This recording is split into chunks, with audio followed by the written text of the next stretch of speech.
completing the painting. And there is another young man named Charles Tansley. He asserts that women can neither paint nor write. And the section windows closes with the dinner party. And the next part of the book is time passes. 10 years pass during which the First World War begins and ends. And Mrs. Ramsay dies, and due to two of her children, Prue dies of complications in childbirth, and Andrew killed in the war. And Mr. Ramsay has no one to comfort him in his philosophical tension. He is a professor of philosophy, and in his philosophical tensions, he has no one to comfort him because his wife died. And most of this part of the novel has been described by the servant of the family, Mrs. McNabb. And she speaks about the summer house that is now deserted. And the last part of the novel is called The Lighthouse. Some of the remaining Ramsay family and other guests, they return to the summer house 10 years after the events in part 1. Mr. Ramsay finally plans on taking the long-delayed trip to the lighthouse with his daughter Camilla and son James. He intimates James and Camilla that they can take the much-delayed journey to the lighthouse that could not be fulfilled when Mrs. Ramsay was alive. And James and Camilla join with Mr. Ramsay for the journey to the lighthouse. And James keeps the sailing boat steady, and he hears praise from his father instead of harsh words. Ramsay normally used to speak in harsh words. And this provides a rare moment of intimacy between the father and the son. And Camilla's attitude towards her father also changes. She also feels admiration for him.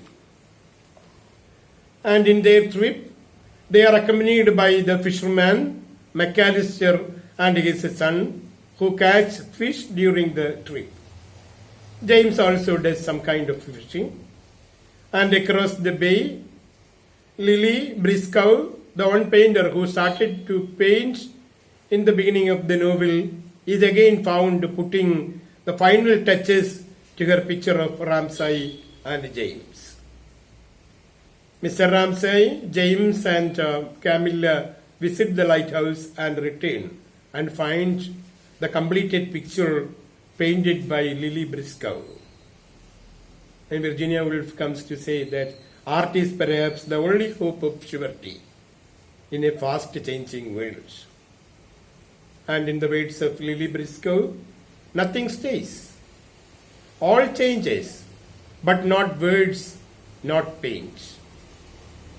Not words, not paint, but all the other things that may change.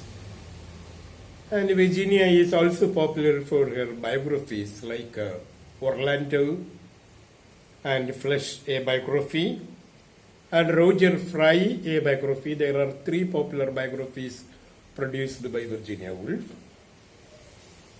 And Orlando, a biography, is an experimental kind of biography. It is a fictitious biography, not written in a realistic tone, highly fictitious. And it describes the tumultuous history of Woolf's lover and close friend, the aristocratic poet-novelist Victor Sackville West. And in the biography, there is the story of a poet exchanging from man to woman and living for 300 years. Orlando, the eponymous character, was born as a male during the reign of Queen Elizabeth. And at the age of 30, he undergoes a mysterious change of sex. It happened as he was serving as the ambassador to Constantinople.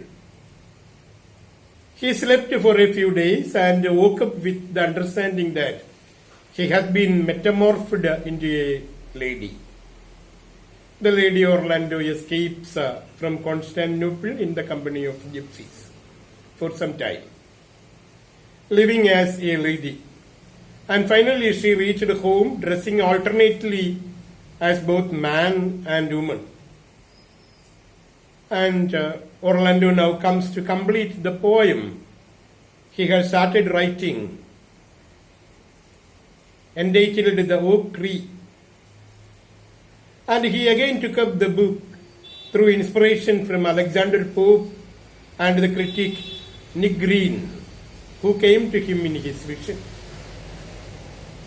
Orlando marries a sea captain named Marmaduke Bounthorpe Shelmerdine. Marmaduke Bounthorpe Shelmerdine, whose gender was also non-conformed. And he was also not to be identified whether he was male or female. The marriage was successful, and Orlando was able to publish The Oak Tree in 1928, which won a prize also. And the novel ends with Orlando waiting to greet her husband. After the aftermath of her success, she is found waiting to meet her husband, Marmaduke Bounthorpe Shelmerdine. And the novel begins in 1608 and ends in 1928, covering almost 300 years. So the biography can be called a fictitious biography of Virginia's close friend Victor Sackville West. Virginia maintained a lesbian relationship with Virginia Sackville West. And her son, her son, Victor Sackville West's son, Nigel Nicholson, wrote that Orlando was the longest and most charming love letter in literature. And in 1931, Virginia came out with a highly experimental novel called The Waves. And it consists of soliloquies of 6 characters. They are Bernard, Susan, Rhoda, Neville, Ginny, and Louise. And there is also a 7th character named Percival, who speaks in his voice but not heard by others. And the words cannot be heard by the readers. And Bernard is a storyteller modeled on E.M. Forster, looking for elusive phrases. And Louise is an outsider, seeks acceptance and success, represented by T.S. Eliot. And Neville, a writer, also looks for reputation in a philosophic and transcendental manner, and he is modeled on Lytton Strachey. And Jenny, a lady, is a socialist, modeled on Mary Hutchinson. And Susan, modeled on Vanessa Bell. Susan flees from the city and preferring countryside. And Rhoda is riddled with self-doubt and always seeking out solitude. And she is modeled on Virginia Woolf.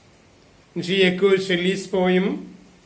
So the questions: I shall gather my flowers and present them. I shall gather my flowers and present them. Oh, to whom? And there are the various questions included in the poem called The Questions by P.B. Shelley. And the character in the question is modeled on Rhoda. Rhoda is well modeled on Virginia Woolf. Bernard the storyteller modeled on E.M. Forster. Louis, an author, modeled on T.S. Eliot. And Neville, a writer, modeled on Lytton Strachey. And Ginny, a socialist, modeled on Mary Hutchinson. And Susan, modeled on Vanessa Bell.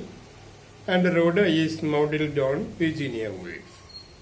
And Percival, the godlike, morally flawed hero, dies midway through the novel while he was in India.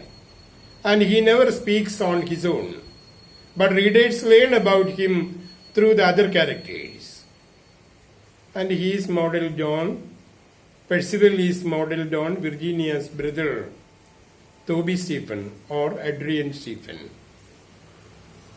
And the question discussed is the fusing of the individual consciousness with multiple consciousness. And this novel, The Waves, was produced in 1931. And it was the most experimental of her novels. And she also produced another biography called Flush, a biography. So it's the biography of a dog owned by the Victorian poetess Elizabeth Barrett Browning. And while she was shopping with her dog, Elizabeth Barrett Browning lost the dog. The dog was stolen. And Barrett Browning offered 6 guineas for the dog to be returned. So, and the novel, written in the format of a biography, Flush, a biography, ends with the death of the dog. And the dog was given to Elizabeth Barrett Browning by her friend Russell Mitfield. And the marriage of Barrett's servant, named Lily, is also produced in the biography. Flush, a biography written on the dog owned by Elizabeth Barrett Browning. And Virginia has got her non-fiction also, and very special is her essay, A Room of One's Own. And it is to be called the Bible of feminism. And it is an extension of a lecture delivered by Virginia at Cambridge titled Women and Fiction. And it dramatizes the mental process of an unarmed female narrator. And the essay begins with the lines, "Call me Mary Beckton, Mary Seton, or Mary Carmichael, or by any name you prefer. It is not a matter of any importance." The book pursues the relative unimportance and underimportance given to ladies in the historical periods. The narrator's investigations at Oxbridge College and British Library and historical documents provide that the women were ignored or treated with negligence in the olden times. And she cites the examples of many ladies who were ignored or treated with negligence. The figure of Judith Shakespeare is an example of the tragic fate of a highly intelligent woman. Judith Shakespeare was the sister of William Shakespeare. She wanted to become a writer, but she was sidelined by her husband. And the narrator conducts a survey of the current state of literature and the women involvement. And she comes to identify that it is not at all encouraging. Woolf examines the careers of several female writers, including Afra Ben, Jane Austen, Bronte sisters, Anne Finch, who was the Countess of Winchelsea, and George Eliot and Mary Evans. And she also refers to the noted scholar and feminist Jane Ellen Harrison, who is presented as JH. And all these ladies were ignored or neglected during their period or when they pursued their career. And there is also a very popular dictum found in the lecture, A Room of One's Own, that I told you in the beginning, that if a woman wants to write a novel, she should have money and a room of her own. And Virginia also produced a play. Virginia's play was actually Freshwater, a comedy. It was the only play written by Virginia in 1923. And it's a 3-act comedy. and it is produced as a hilarious farce taken from the life of her great aunt Julia Margaret Cameron, the famous Victorian photographer. And the play was first performed at Vanessa Bell's studio in London in 1935. And in the play, Tennyson is also found performing, and he is found reciting his poem March. And G.F. Watts is also found in the play painting pictures. And all these people come to visit Julia Margaret Cameron because they all admire her, or they have some fascination towards the lady. And you may find more details in the notes. And thank you.